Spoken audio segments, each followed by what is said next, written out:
하나님은 영이시니 예배하는 자가 영과 진리로 예배할지니라. 아멘.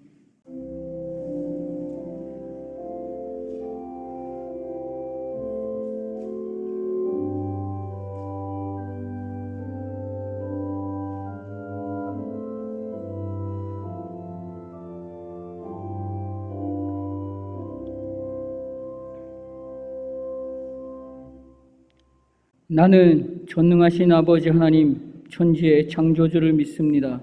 나는 그의 유일하신 아들 우리 주 예수 그리스도를 믿습니다. 그는 성령으로 잉태되어 동정녀 마리아에게서 나시고 본디오 빌라도에게 고난을 받아 십자가에 못 박혀 죽으시고 장사된 지 사흘 만에 죽은 자 가운데서 다시 살아나셨으며 하늘에 오르시어 전능하신 아버지 하나님 우편에 앉아 계시다가 거기로부터 살아있는 자와 죽은 자를 심판하러 오십니다. 나는 성령을 믿으며 거룩한 공교회와 성도의 교제와 죄를 용서받는 것과 몸의 부활과 영생을 믿습니다. 아멘.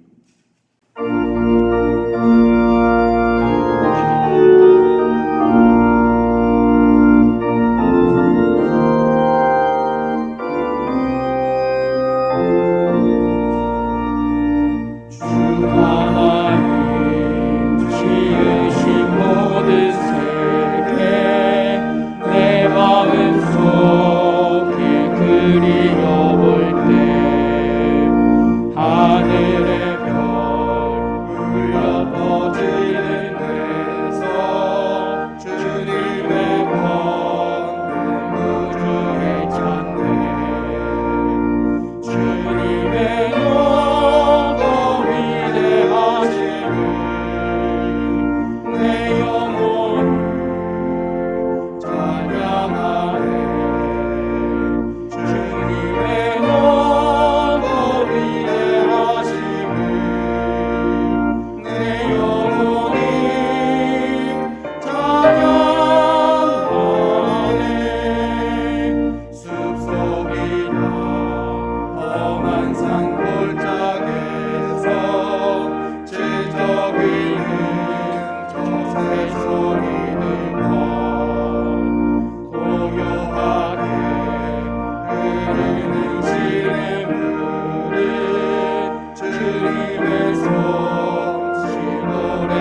이 시간 하나님 말씀은 사사기 15장 1절에서 8절 말씀입니다.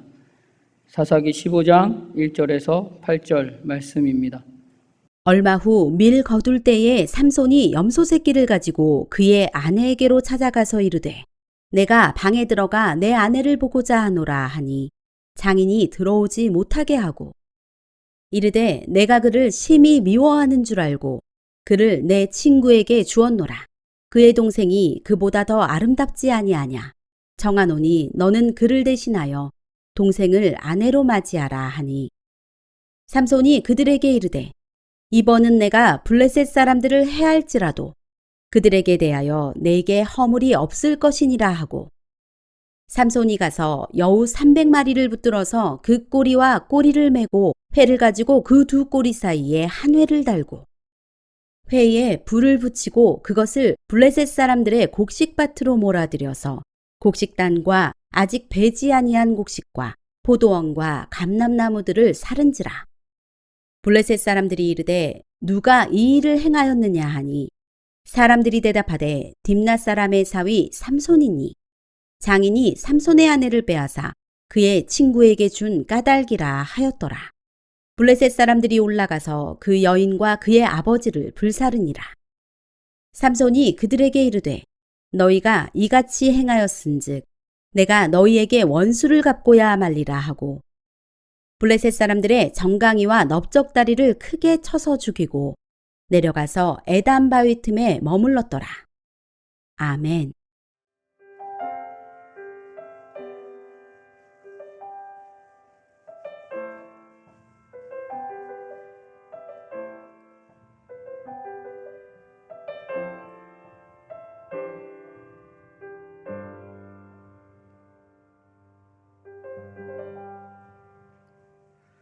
주님 내가 여기 있사오니 나를 보내소서. 나의 몸 주께 드리오니 주 받으옵소서. 주님 내가 여기 있사오니 나를 써주소서.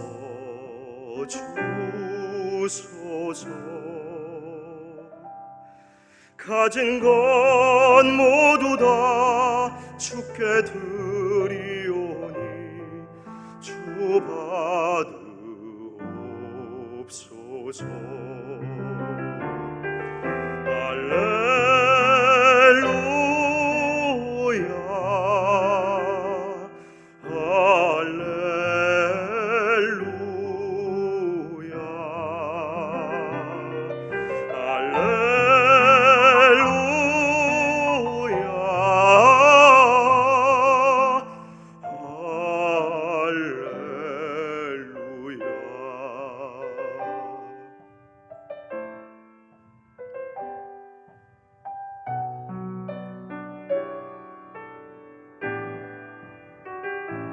주님 내가 여기 있사오니 나를 보내소서. 나의 몸 주께 드리오니 주 받으옵소서.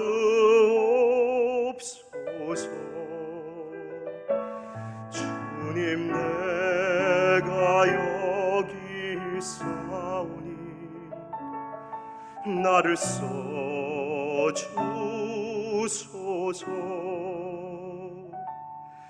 가진 것 모두 다 주께 드리오니 주 받으옵소서.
나를 받으옵소서. 나를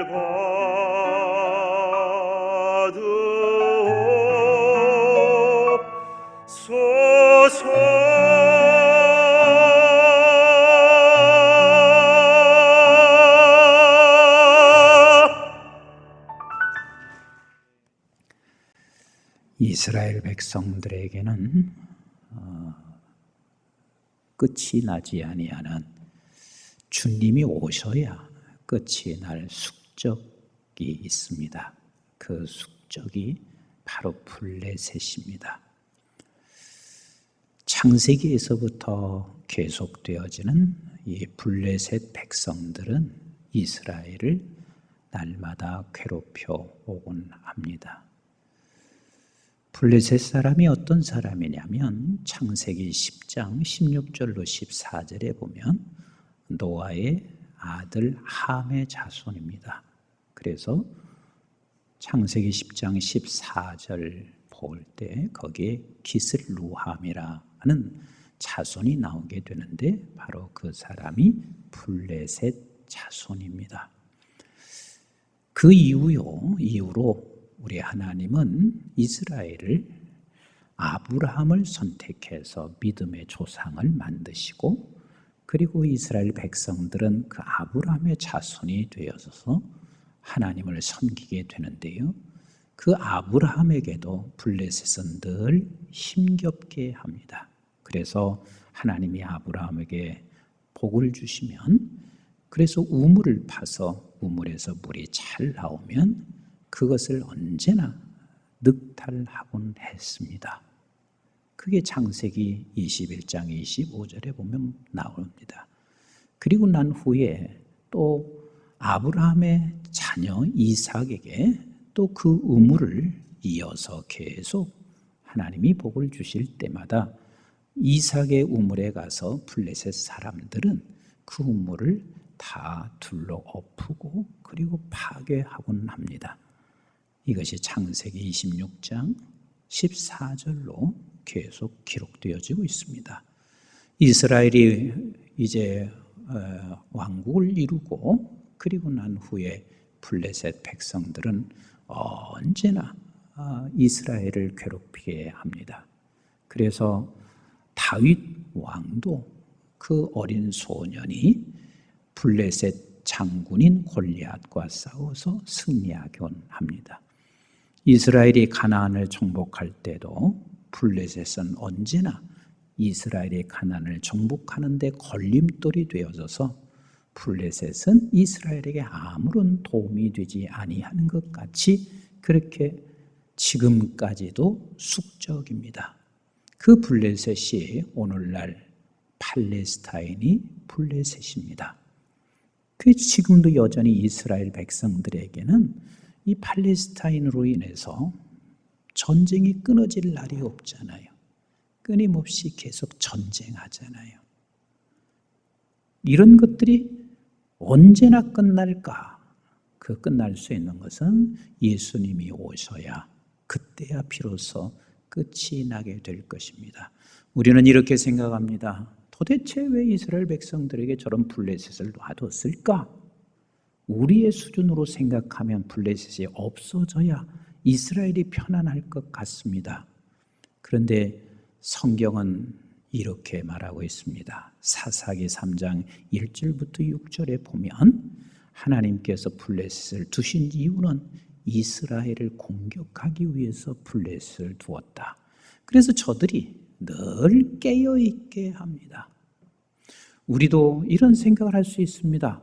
블레셋이 없으면 이스라엘이 참 편안할 텐데 편안할 수 있을지는 모르지만 저들은 절대로 깨어있지 않습니다. 사람이 우리에게 때때로 고난이 주어지고 사업에 어려움이 있고 직장에 어려움이 있을 때 하나님께서는 어쩌면 왜 이렇게 어려움을 갖게 하시나 우리는 이리 생각할 수 있을지만 여러분 우리 모든 인간은 내가 편안해 보세요. 절대로 깨어있지 않습니다. 우리 하나님께서는 어쩌면 이스라엘을 깨어있게 하시기 위하여 블레셋을 두셨고, 또 하나 그냥 우리의 적은 소견에서도 충분히 이렇게 이해할 수가 있는데, 블레셋이 있음으로 말미암아 이스라엘 백성들은 실제로 자유의지가 무엇인지를 알게 돼요. 그러니까 우리 하나님께서 행하시는 일은 이해할 수 없는 일 같지만 깊고 오묘하시고 그 높은 뜻을 가지고 계신 것이 분명합니다. 이스라엘 백성들에게 이런 블레셋은 언제나 숙적이고, 그런 숙적을 무너뜨리고 그리고 멸망시키는 것이 또 이스라엘 백성들이 해야 할 일이었습니다. 그래서 사사기 14장 4절에 보면 하나님께서 삼손을 보낸 이유를 이렇게 말씀하시고 있습니다. 블레셋을 치기 위해서라고 말씀하세요. 그의 부모는 그것을 알지 못했습니다. 삼손이 자꾸 왜 딥나에 있는 저 여인을 사랑하고 결혼하게 하는가? 근데 하나님은 블레셋을 치기 위해서 그런다. 그러나 그의 부모는 그것을 알지 못했더라 말씀해요. 그리고 사사기 14장 6절에 하나님의 영이 삼손에게 임하니 사자를 잡는데 염소 새끼를 찢는 듯이 그렇게 간단하게 사자를 잡고 있었습니다. 하나님의 영이 임하니 삼손에게 어마어마한 힘이 생겼습니다. 오늘 이 본문도요, 우리가 가만히 생각해 보세요. 제가 본문을 읽으면서 꼭 판타지 같은 공상 영화 같습니다. 어떻게 삼손이 여우 300마리를 잡을 수 있나? 여러분, 여우가 얼마나 날쌔입니까? 근데 그 여우를 어떻게 300마리를 잡을 수가 있나? 신기한 일입니다. 이것은 삼손에게 힘이 영이 임하지 아니하고는 결단코 있을 수 없는 일입니다. 그런데요, 300마리 잡는 것도 힘든데 여우를 잡아서 꼬리끼리 묶습니다. 그래서 여우 꼬리를 잡아가지고 2마리씩 해서 이렇게 회로 이렇게 돼가지고 그리고 묶어요. 그리고 여기다 또 하나 회를 댑니다. 해서 그 여우를 다 잡아 그곳에 불을 붙이는데, 회에 불을 붙이면 한번 가만히 상상해 보세요. 꼬리를 묶은 것만 해도 미쳐 날뛸 일입니다. 그런데 거기에 회를 달아서 묶은 후에 그곳에 불을 질렀으니 미치듯 날뛰었을 것입니다. 그래서 그 들판으로 이 여우를 다 몰아서 그 들판에 있는 모든 곡식들을 다 초토화시켰습니다. 황폐화시켰습니다. 그러니 한번 생각해 보세요. 블레셋 백성들이 얼마나 화가 났을 것인가. 그런데 이렇게 지금 곡식이 다 익어가고 있는 그 순간에 불을 지폈을 때 우리는 생각할 때 이것이 어마어마한 사건이라고만 생각할 수 있지만 실제는 블레셋 백성에게는 더 무서운 사건이 된 겁니다. 왜냐하면 블레셋 백성들이 섬기고 있는 신이 있습니다. 사사기 16장 23절에 보면 다곤이라는 신입니다. 그 다곤이라는 신은 곡식의 신입니다. 지금 이 주소에서 곧 거두어들일 순간이 되었는데 이 곡식밭이 전부 다 불이 태워졌을 때 저들은 신에 대한 도전이었습니다. 그러니 블레셋 백성들이 얼마나 화가 치밀어 올랐을까를 한번 생각해 보세요. 그래서 블레셋 사람들이 도대체 이게 누구 짓이냐? 삼손의 짓입니다. 왜 삼손이 이렇게 했는가? 그가 딥나에 있는 한 여인이 그의 장가를 가게 됐는데 그 딸을 다른 사람에게 주어서 화가 났습니다. 그래서 블레셋 사람들이 와서 그 집을 전부 다 멸절시켰습니다. 여자도 죽이고 부모도 죽였습니다. 그리고 난 후에 삼손에게 아마 접근했을 것이에요. 이때 삼손이 모든 장정들의 넓적다리를 전부 다 쳐서 그들을 다 멸했습니다. 이 어마어마한 사건을 일으킬 만한 힘을 가지고 있는 삼손이면 이제 그 삼손이 두려울 게 뭐가 있어요? 이런 힘을 가지고 있는데, 그런데 사사기 15장 8절에 보면 에담 동굴 속에 그가 숨어 있습니다. 엄청난 힘을 가지고 있는 그에게도 이렇게 에담 동굴 속으로 들어가서 지금 숨고 있습니다. 오늘 여기서 우리가 꼭 기억해야 할 것이 있습니다. 이스라엘 백성들에게는 블레셋이 주님 오셔서 세상을 마지막 심판하고 새하늘과 새 땅을 이루기 그 전까지는 숙적이듯이 저와 여러분들의 숙적이 누군 줄 아세요? 이거 놓치지 마셔야 돼요. 목사인 나도, 장로님들도, 권사님들도, 신앙생활을 오래 한 사람도 우리가 신앙생활할 때마다 언제나 숙적이 존재하는데 그 숙적이 누구냐면 원수마귀인 거예요. 과거에 우리는 신앙생활하면서 이 원수마귀를 물리치는 일에 우리 가장 중요하게 여기고 살아왔는데 지금은 이런 원수마귀 존재 자체를 인식하지 않아요. 사람을 물리치는 데만 모든 것을 혈안이 다 되어 있어요. 원수마귀는 언제 사라지냐면 예수 그리스도께서 재림하셔서 이 세상에 새 땅을 이루기 전까지는 우리 원수마귀가 항상 존재하는데 이 원수마귀가 내 가정에도 내 교회에도 이 나라에도 언제나 이 원수마귀는 누구를 사용하냐면 언제나 사람을 사용해요. 사람을 사용하는데 하나님의 백성들 속에 들어가서 우리를 멸망시키곤 합니다. 제가 2주 전에는 오랜만에 어느 분을 잠깐 뵈러 갔습니다. 18년 만에 뵀습니다. 그러니까 이분이 저를 알아보시고 얼마나 반가워하셨는지 몰라요. 그러면서 18년 전이니까 여러 가지 궁금하잖아요. 그리고 내가 아이를 보였을 때도 조그마한 꼬맹이였었는데 그 아이들이 어떻게 자랐나 궁금해서 나한테 물으시더라고요. 그래서 이미 벌써 큰아이는 장가 가서 손주까지 아들까지 낳았어요. 그러니까 이분이 이런 말을 해요.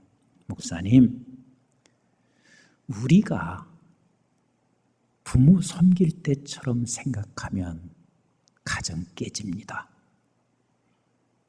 이제 우리 며느리나 아니면 자식을 볼 때마다 다자만 쓰시면 됩니다. 인생을 80 넘게 살면서 그 경륜 속에서 나온 말이에요. 다자만 쓰시면 됩니다. 그래야 가족이 평안해집니다. 그래서 제가 물었어요. 다자가 뭐예요? 그랬더니 이분이 이렇게 말하는 거예요. 감사합니다. 사랑합니다. 축복합니다. 나는 너희를 믿는다. 이 다자만 쓰면 된대. 다자만. 대다수 가정이 무너지고 공동체가 무너지는 그 이유는 저 사람만 없어지면 될 거라고 생각하지만 전혀 그렇지 않습니다. 그 사람 속에 악한 마귀, 원수 마귀가 들어가서 그를 통해서 결국은 가정도 교회도 국가도 망하게 만들어요. 여러분 꼭 기억하셔야 돼요. 언제나 이 세상에 우리의 숙적은 누구라고요? 사단, 원수 마귀입니다. 원수 마귀야. 언제나 원수 마귀. 언제나 원수. 전혀 저렇게 하지 않을 뿐이었습니다. 내 아들이 내 딸이 전혀 그럴 사람이 아니었습니다. 그런데 원수 마귀가 그를 움직이기 시작하면 내 뱃속에서 난 아들이 내 뱃속에서 난 딸이 저럴 수가 있을까? 이렇게 나오게 되어져 있습니다. 그래서 이 원수 마귀를 무너뜨리고 멸망시키는 것은 그 어떤 누구도 이 원수 마귀를 물리칠 수가 없어요. 만약에 어떤 사람이 어떤 존재가 이 원수 마귀를 물리칠 수 있었다면 우리 주님은 이 세상에 절대 오실 이유가 없습니다. 아무도 이 원수 마귀를 물리칠 수 없기에 주님만이 하실 수 있기에 우리 주님께서 이 세상에 오셔서 이 원수 마귀를 물리치시는 거예요. 우리 한번 에베소 2장 1절부터 3절 말씀을 같이 읽어보겠어요. 시작. 그는 허물과 죄로 죽었던 너희를 살리셨도다. 그때에 이미 허물과 죽은 우리 죄로 말미암아 죽은 그때 너는 원수 마귀에 완전히 사로잡혀 있는 그때에 같이 읽습니다. 시작. 너희는 그 가운데서 행하여 이 세상 풍조를 따르고 공중의 권세 잡은 자를 따랐으니 곧 지금 불순종의 아들들 가운데 역사하는 영이라. 그 영이 우리를 지배하고 있었습니다. 완벽하게 지배하고 있었습니다. 자, 3절 같이 읽어봐요. 시작. 전에는 우리도 다 그 가운데서 우리 육체의 욕심을 따라 지내며 육체와 마음에 원하는 것을 하여 다른 이들과 같이 본질상 진노의 자녀였더니, 이런 진노의 자녀, 이런 원수 마귀가 우리의 영을 완벽하게 우리의 육체까지 지배하고 있는 이때 우리 주님께서 오셔서 승리하셨습니다. 우리를 그곳에서 건져내셨습니다. 즉 원수 마귀를 주께서 십자가에 달려 죽으심으로 말미암아 그 원수 마귀를 죽이시고 멸하시고 저와 여러분들을 오늘 이 시대의 영적 이스라엘 하나님의 나라 백성으로 삼으셨습니다. 그리고 우리 주님께서 이렇게 말씀하시고 계세요. 네가 잠시 동안 너는 이미 승리한 자야. 네 원수 마귀를 벌써 이긴 자야. 내가 이겨주었고 내가 너와 함께 이겨놓았다. 그러나 이 세상에 살아가는 날 동안 삼손이 그 어마어마한 힘을 가지고 있으면서도 에담 동굴 속에 들어가 있는 것처럼 이 세상이 두려워서 너는 동굴 속으로 들어갈 수 있어. 그래서 내가 이 땅에 내 이름으로 성령 하나님으로 와서 너와 함께 하게 돼. 그래서 우리는 이 원수 마귀를 이기면서 승리자로 살게 하기 위해서는 날마다 성령이 필요합니다. 성령이 도와주셔야 합니다. 성령이 나와 함께 하지만 아무것도 할 수 없습니다. 그래서 요한복음 14장 16절 18절에 우리 주님이 이렇게 약속하시고 계시잖아요. 시작. 내가 아버지께 구하겠으니 그가 또 다른 보혜사를 너희에게 주사 영원토록 너희와 함께 있게 하리니 그는 진리의 영이라. 세상은 능히 그를 받지 못하나니 이는 그를 보지도 못하고 그리고 아무도 이 영을 받을 수 없습니다. 누구만이, 이스라엘 백성만이, 누구만이 우리 주님께서 승리케 한 저와 여러분들만이 이 진리의 영을 받게 하십니다. 이는 시작. 그를 보지도 못하고 알지도 못함이라. 그러나 너희는 그를 아나니 그는 너희와 함께 거하시며 또 너희 속에 계십니다. 내가 너희를 고아와 같이 버려두지 아니하고 너희에게로 오리라. 우리 주님이 분명히 약속하셨습니다. 내가 승리했고 너희들을 이제는 건져냈고 이 멸망의 자리에서 우리는 내가 너를 건져냈다. 그리고 내가 떠나는 것이 아니라 내가 너에게 이제 성령으로 오셔서 너를 지켜줄 것이다. 너와 함께해서 원수 마귀를 이기게 할 것이다. 그래서 우리 주님께서 우리에게 말씀하십니다. 너 성령을 약속을 기다리라. 너 성령을 받으라. 받으라. 그래서 우리는 성령을 날마다 사모하셔야 되거든요. 성령 아니고는 주님 앞에 무릎 꿇을 자가 없다고 말씀하십니다. 우리 한번 고린도전서 12장 3절 보세요. 성령이 아니고는 주님 앞에 무릎 꿇을 자가 없습니다. 고린도전서 12장 3절 시작. 그러므로 내가 너희에게 하리노니 하나님의 영으로 말하는 자는 누구든지 예수를 저주할 자라 하지 아니하고 또 성령으로 아니하고는 누구든지 예수를 주시라 할 수 없느니라. 주라 할 수 없다 하는 말은 주님 앞에 무릎을 꿇을 수 없다 그 말이거든요. 그러면 주님 앞에 무릎을 꿇지 않는다는 이야기는 원수 마귀에게 우리는 무릎을 꿇게 되어 있는 거 아니에요. 성령 아니고는 원수 마귀를 이길 자는 아무도 없습니다. 그 성령이 우리에게 날마다 함께 하시기를 약속하시고 계십니다. 사업하시면서 성령님 도와주세요. 직장 생활하면서 성령님 도와주세요. 십수년 내가 경험하고 많은 지식을 가지고 있어도 성령님 도와주세요. 목회를 십수년 했어도 성령님 도와주세요. 그 성령이 내 안에 올 때 그 성령은 이렇게 역사하십니다. 어떻게 해요? 내 안에 있는 여우 300명을 잡습니다. 여우 300을 때려잡습니다.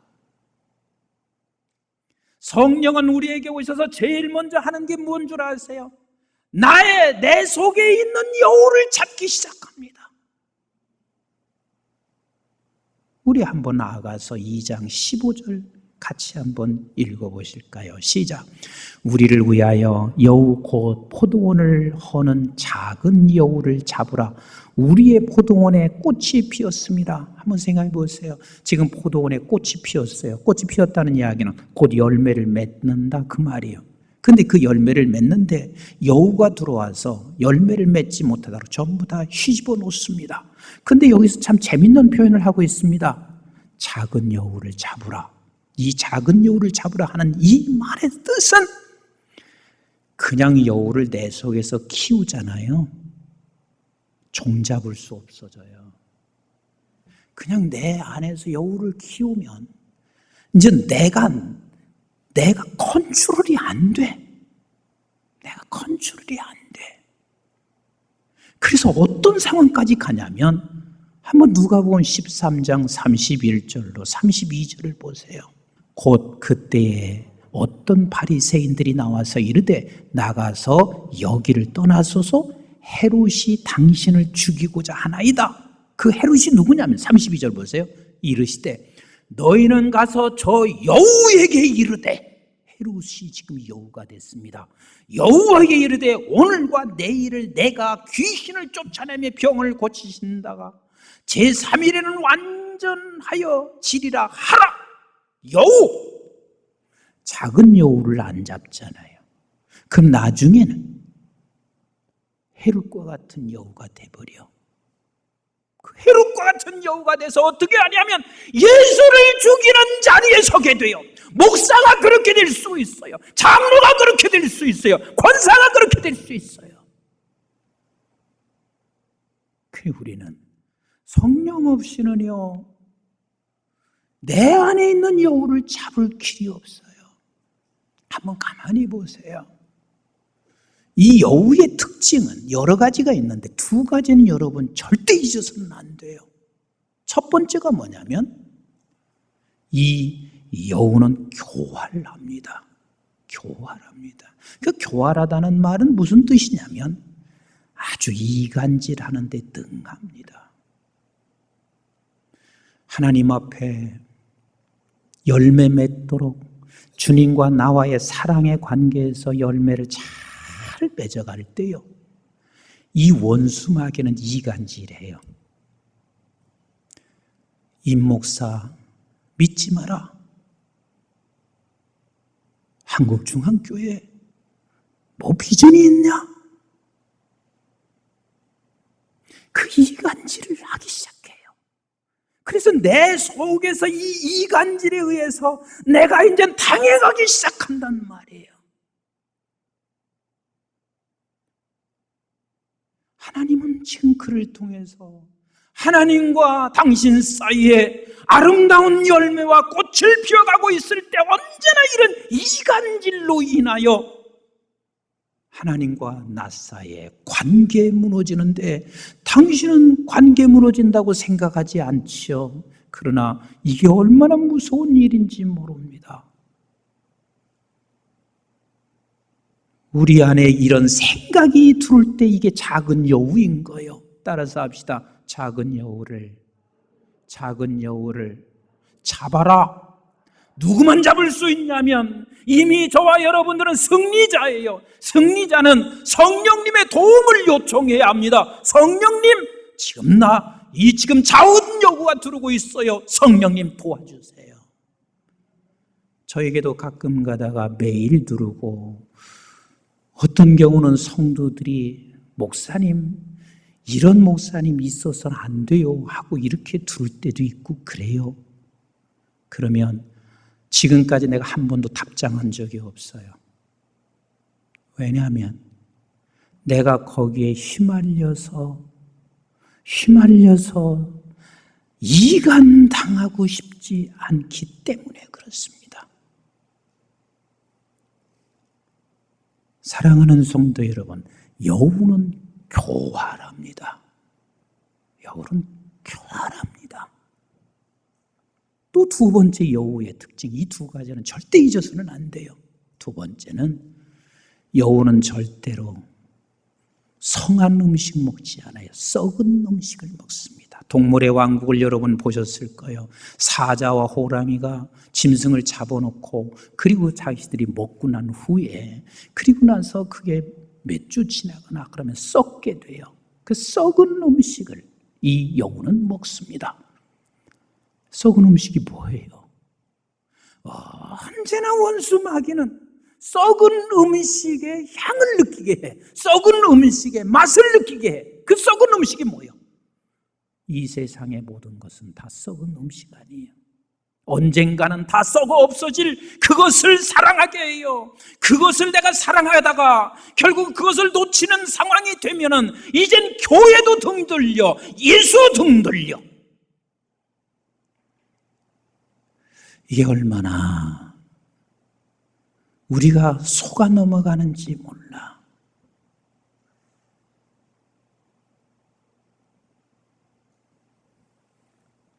사실은 오늘날 우리 한국 교회가 너무 썩은 음식을 좋아하는 쪽으로 지금 가고 있습니다.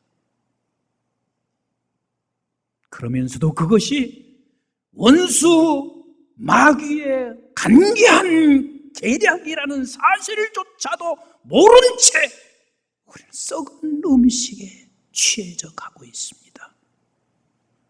그 썩은 음식, 그래서 내가 지금 받을 수 없는 상황이 되면 이 썩은 음식에 취해서 혹시 사업에 어려움을 겪게 되면 서슴없이 작은 여우를 잡지 못하여 하나님 어디가 있나? 내가 이렇게 기도했는데, 이렇게 섬겼는데, 이렇게 말해요. 길선주 장로님이 계셨어요. 여러분들이 너무 잘 아시죠? 어느 날 부흥에 참석했어요. 그런데 그 부흥에 하나님의 말씀이 그 말은 아닌데 자기의 가슴 속에 어마어마하게 크게 내성처럼 들려왔습니다. 이 도둑놈아, 남이 이것을 도둑질한 게 장로냐? 너무 크게 내성처럼 당신 속으로 들려왔습니다. 본인이 내가 도대체 무엇을 도둑질했나? 성령은 그걸 깨우쳐 줘요. 어떻게? 이 길선주 장로님이 예전에는 여자들이 문서나 이런 거 안 했잖아요.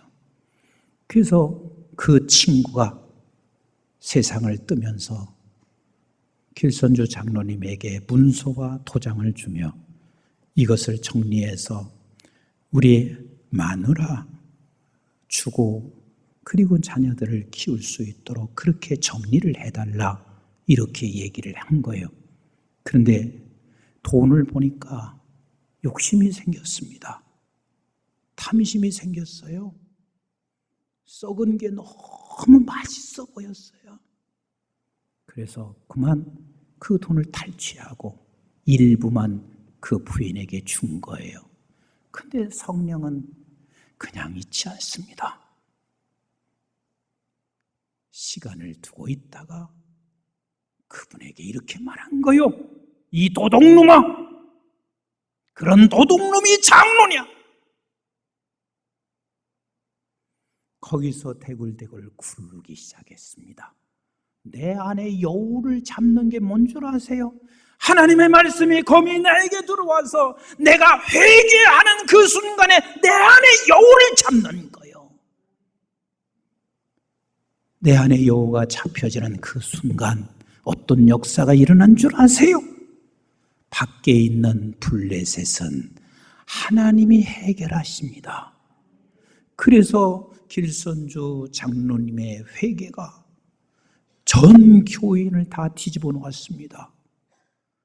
하나님, 나 도둑놈입니다. 본인이 그렇게 회개하고 있으니 전 교인이 알아들었습니다. 근데 그 회개가 전 교인이 회개하는 역사가 일어나게 됐고, 그것이 바로 평양 부흥운동의 시작이었고, 한국 교회를 뒤집어 놓는 복음의 역사가 거기서 일어나고 있는 거예요. 사랑하는 성도 여러분, 오늘 이 말씀을 평생 잊지 마세요.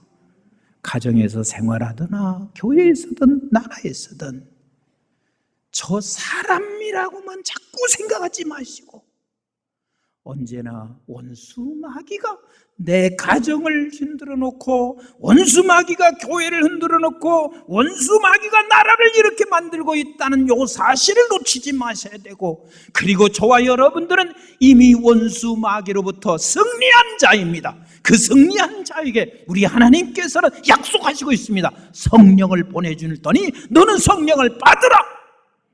그래서 날마다 성령을 사모하고 성령 도움을 요청하면서 내 안에 있는 여우를 키우지 마세요. 여우 키우지 마시라고요. 여우 키우지 마시라고.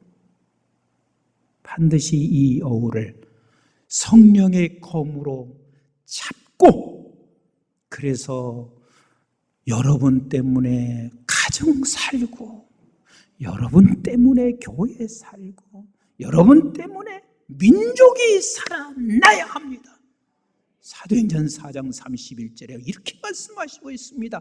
빌기를 다하매 성령이 충만하여 말씀을 담대하게 전했더라. 성령이 아니면 우리는 애담 동굴 속에서 꽁꽁 숨겨 거기에만 있게 됩니다. 하나님은 애담 동굴에서 나와서 온 세상을 하나님의 나라로 정복해 가기를 원하시고 계십니다. 제가 먼저도 한번 얘기했잖아. 자주 얘기해요. 우리 교회 장로님 한 분 중에 목사님, 나 세계 어느 나라 하나는 책임지게 해주세요. 하나님이 주신 마음일 것이고, 여러분들 모두가 다 하나님의 나라를 정복해 가는 일에 사업도 지식도 경험도 쓰여질 수 있게 되기를 주님의 이름으로 축복합니다.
이제는 우리 주 예수 그리스도의 은혜와 저희들이 무엇이간데 영원한 생명을 허락해 주신 아버지 하나님의 만극하시고 극진하신 사랑과 성령님의 보호 인도 교통 충만하심이 나는 하나님의 나라 백성인 영적 이스라엘, 그러나 내 주변의 원수 마귀가 주님 오실 때까지 우리를 괴롭히고 이간질하고 끝없이 승리한 자의 삶을 살지 못하고 애담 동굴 속에 살게 만드는 이 원수 마귀를 날마다 저희들이 기억하고, 그리고 반드시 우리는 근신하고 깨어서 성령님 없이는 하루도 승리할 자로 살 수 없으니 성령님의 도움을 구하고, 그래서 하나님의 나라를 가정이나 기업이나 직장이나 이 나라에서 이루어가기를 원하는 하나님의 백성들 모리모리 위에와 저들의 가정과 직장과 기업과 자손, 특별히 우리 한국중앙교회와 온 지구촌에 있는 선교지와 교회들, 민족, 그리고 방송의 가족들 위해 이제부터 영원토록 함께 하시기를 주님 이름 받들어 간절히